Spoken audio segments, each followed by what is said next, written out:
Notre aventure africaine continue à travers le Maroc, un pays qui ne cesse de nous émerveiller. On a souvent une image toute faite d'un endroit, à cause des réseaux sociaux notamment. Ce sont souvent les mêmes images que l'on voit passer. Pour le Maroc, ça serait surtout Marrakech et les dunes de Merzouga. Pourtant, quand on prend le temps de découvrir un pays en profondeur et non pas en surface, on peut vraiment trouver une authenticité incroyable. Et là, on a pris notre maison sur roue, on a roulé quelques kilomètres. On est à 2800 mètres d'altitude. Et là, j'ai juste pas les mots. Elle est pas belle la vie! Tu l'as vu? C'est ce qu'il s'est passé avec Mahmed. Arrivé au coucher du soleil, à un spot pris au hasard, on se réveille à l'aube le lendemain. Mahmed est monté du village en contrebas pour venir, comme chaque semaine, apporter des vivres à son père berger, qui vit dans les gorges. Venir? Avec toi? À ton papa? Oui, c'est pas de problème. Oui? Oui. On prend le temps de discuter, et le feeling passe tout de suite. On lui fait confiance, et on lui demande de l'accompagner pour découvrir ce quotidien hors du commun. La semaine dernière, je te laissais avec la première partie de ce reportage, au moment où on venait d'arriver en bas des gorges. Il est temps de te partager la suite de cette incroyable journée. Ok, au retour. Au retour. Au retour. Bismillah.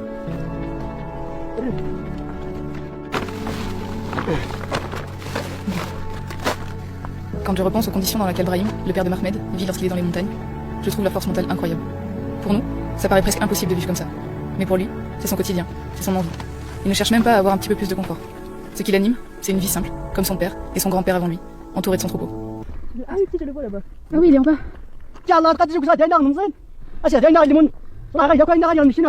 Eh ben, pas de chance pour cette fois. Brahim est littéralement à l'autre bout des gorges. Nous n'aurons pas l'occasion de le rencontrer. C'est vraiment dommage, car on aurait adoré pouvoir lui poser tout un tas de questions. Mais Mahmed nous explique qu'il a encore des choses à lui amener et il doit rentrer à son village ce soir.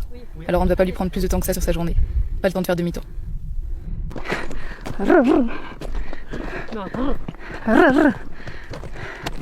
Elle est trop mignonne.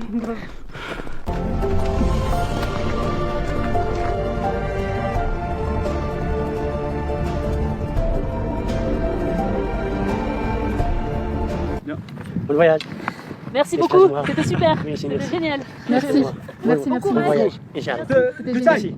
Ismaël? Oui, le thé ici. Ah, ok. Ah, c'est moi. C'est Le bagage d'Ismaël. Le bagage, si? Ok, tu as le thé Oui. toi. Ah, ok. Oui. Allez. On voit Mahmed disparaître petit à petit dans la montagne. C'est un sentiment très particulier. Encore ce matin, on était de simples inconnus. Et maintenant, on a partagé un petit bout de nos vies ensemble.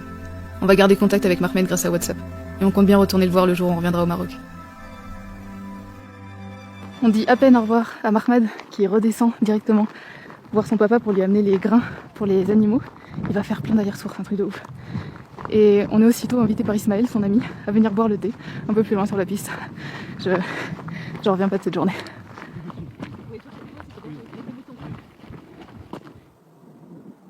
Ah oui, il était proche. Ah oui. Il a son petit panneau solaire là pour avoir l'électricité. Et là il va chercher des petites brindilles pour nous faire un feu pour boire un thé avec cette vue. Je peux demander de plus. Ah, regarde.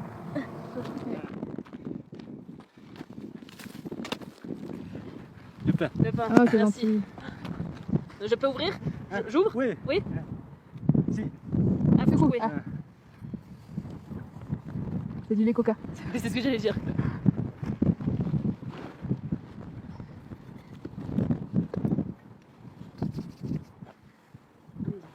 Ah t'as du petit verre et tout.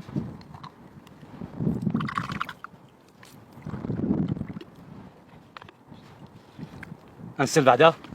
De la Ah ouais. brique, Ismaël est aussi berger. Il passe sa vie dans les montagnes. Son français est un petit peu moins bon que Mahmed, et notre berbère est quasi inexistant. Alors c'est un petit peu plus dur pour communiquer et essayer d'en savoir plus sur sa vie.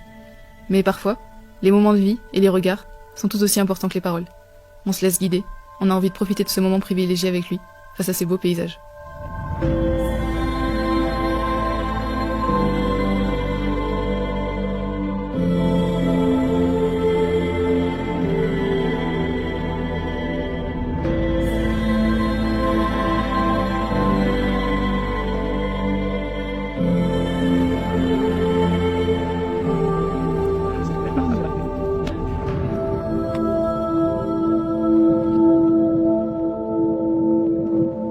Tu as quel âge?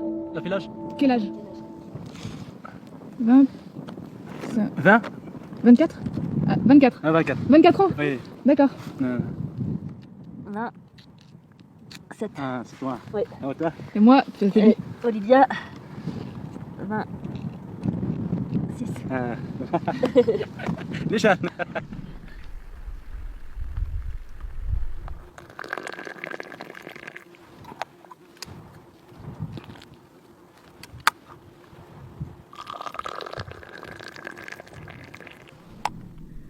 Pas méchamment, il a plus peur de nous qu'autre chose. Meilleure depuis qu'on est arrivé, je crois. Attends, toi. Tu manges. C'est bon. Non, garde-le, Oui, garde-le garde pour toi. Pour toi. Tu manges. Les pommes Oui. Tu nous donnes les pommes? Ah, mais garde-en un peu. Garde pour toi. Ouais. On t'en prend Pour toi, une on ou peut en deux. prendre une. Regarde, nous on en prend une ou deux. On en prend une. Deux pour nous, hop. Hop. Et ça, tu gardes pour toi, pour manger. Ici. Il faut que tu gardes la force. Ah oui, merci. 2. Ok, c'est bon. Merci. Merci. Shukran Bezet. Ania. Garde pour toi. Non, merci, merci. Toi, t'as besoin Non, de c'est moi. manger.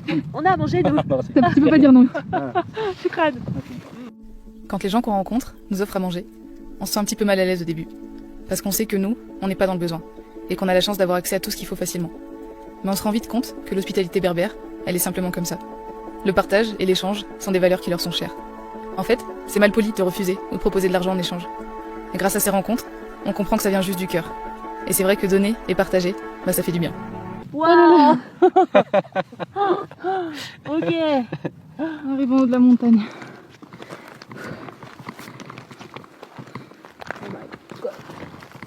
Wow. Oh là là.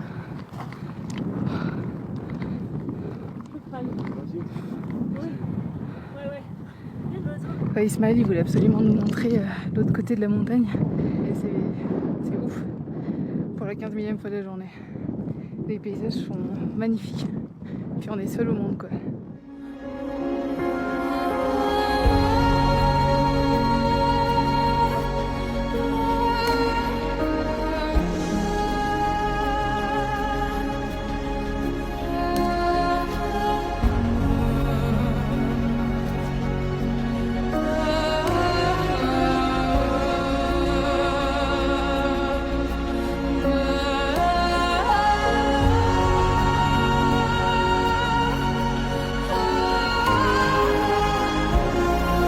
Je sais pas si on va entendre avec le vent, mais on est à 3000 mètres d'altitude.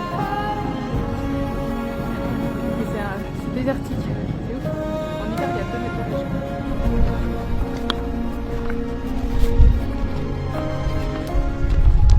Tu veux boire de l'eau? C'est merci. Manger quelque Non, chose? Merci. Non? Bon. Rien?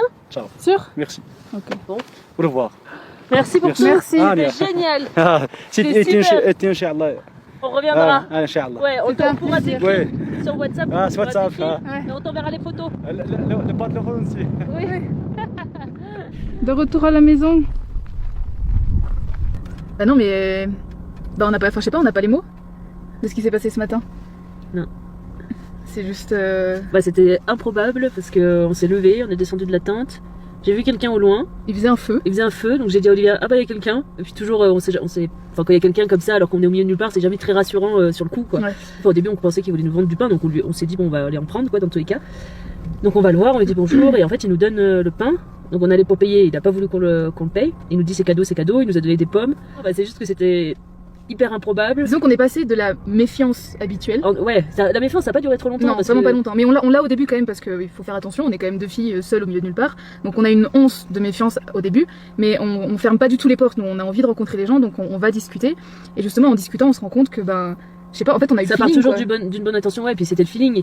Et du coup, là, en quelques échanges, on a discuté un peu, alors qu'au début on était méfiante, mais du coup, ça s'est fait tout seul, quoi, en fait. Et après, on s'est dit, tiens, ça serait quand même trop cool d'aller avec lui voir son père. Puis C'était c'était vraiment pas- le hasard, parce que le berger, du coup, il attendait là. Pour avoir ses En fait, la il faisait sa cargaison. pause Ouais. ici, mais c'est aussi l'endroit où sa cargaison, 2 heures plus tard, elle est arrivée avec le camion. Ouais. Et, nous, on il était vient, pile à cet il vient endroit-là. ici une fois par semaine. Ouais. Donc littéralement, On aurait c'est pu le louper. c'est le destin qui a une fait qu'on a croisé son chemin.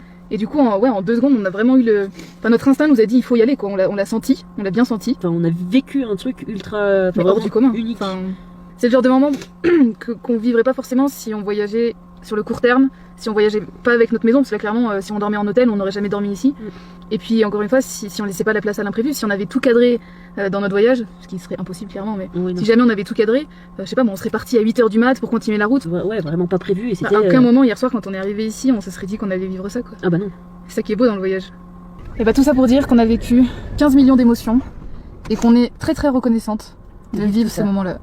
Et de croiser le chemin de ces gens qui sont De parfaits inconnus. exceptionnels, ouais, des inconnus, mais qui vont littéralement nous marquer à tout jamais. Enfin, cette journée-là, on s'en rappellera, je pense, toute notre vie facilement parce que c'était tellement intense, tellement fort en émotion, tellement fort en partage.